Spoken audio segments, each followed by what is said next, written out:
My name is Whitney Williams-Smith, and I am the Chief Fire Marshal for the City of Savannah Fire Department.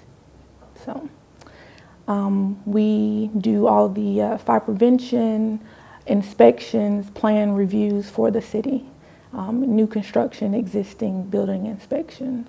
This has always been a goal of mine and where I've wanted to be, so I've always worked towards that goal. So I'm happy to be here at a young age, which means I'll be here for a long time. No, I grew up in Albany, Georgia. So that's where I got my fire department foundation.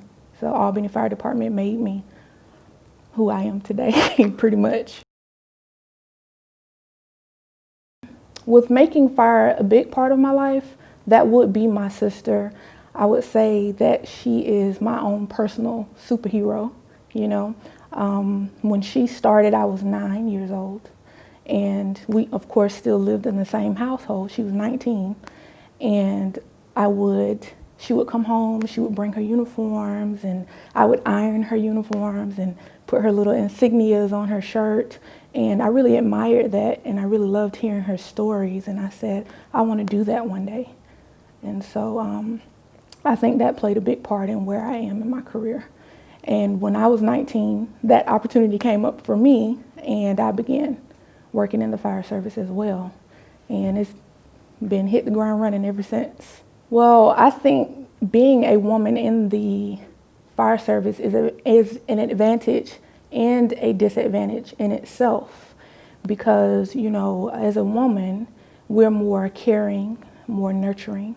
And so we apply that in everything that we do daily. We apply that into our work. We're more attentive, you know, to things where a lot of times, and guys in the fire service, they just want to get it done. But we want to make sure that we get it done in a specific order. We want to make sure that we're doing it right and that we're providing proper service. Not saying that guys don't, but that's just something that we do. You know, I'm a parent, so, you know, as a mother, that is a thing that I always want to do. I want to make sure that my children are receiving the best that they can receive, and that's the same thing that we apply to the community, because it is a male-dominated field, and it's we have to earn it as a woman.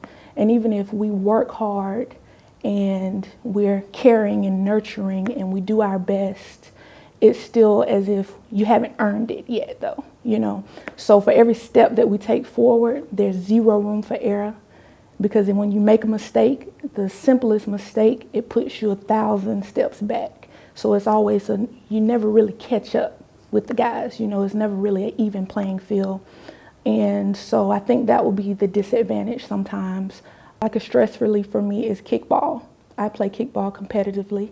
I miss kickball right now with everything that's going on in the world, but I play kickball competitively. My husband coached my kickball team. My daughter was there as a junior coach. We would call her coach as well. And we incorporated that, and we make those things into family activities. So you're making time for yourself, but you're making time for your family. With everything that's going on in the world now, homeschooling came into place with virtual learning. So we make sure that we are committed to our kids when it comes to that, making sure that they're getting the things that they need and actually putting that time in with them, to let them know that we're there for them with the things that they are going through as well. There have been a lot of times where I've been very depressed and down, and I have allowed people to, as my mother says, rent space in my head and to write my story for me.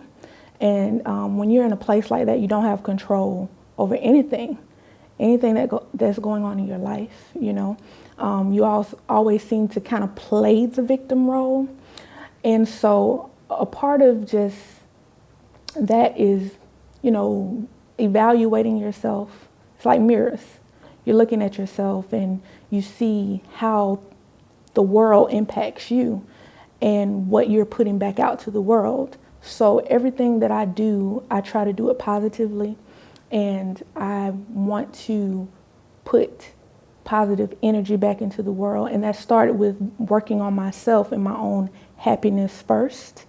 And once you do that, anything that you want to do, that you dream of doing, you're not allowing other people to clog that space in your mind, you achieve it. And I think that's what makes you happy. I think that's what makes you successful in life. I think that's what makes it easier for you to give back to the world. And that's a part of being successful for me. That's a part of maintaining my happiness. I want to be able to bring someone else up to where I am and even further than that. And it doesn't have to be in the fire service. It could be within whatever they want to do. I want to be the shoulders that someone else stands on. I want to be the person to be able to carry somebody else through those difficult times, the support that they need, because it's very hard, you know? And we go through so much, and a lot of people don't understand it if you're not a part of it, you know? And I just want to be that person. I want to be able to say, that person made it, and I had a part in that, and that makes me proud. It doesn't have to have my name in lights, but just to know that I helped someone reach their success. Hi, I'm Jim Deemer of Family Financial Management Group, and once again blessed to be a sponsor of the St. Joseph's Candler SmartWomen. Please join us in supporting the Telfair Mammography Fund, which provides needed screening services and help protect the women of our community.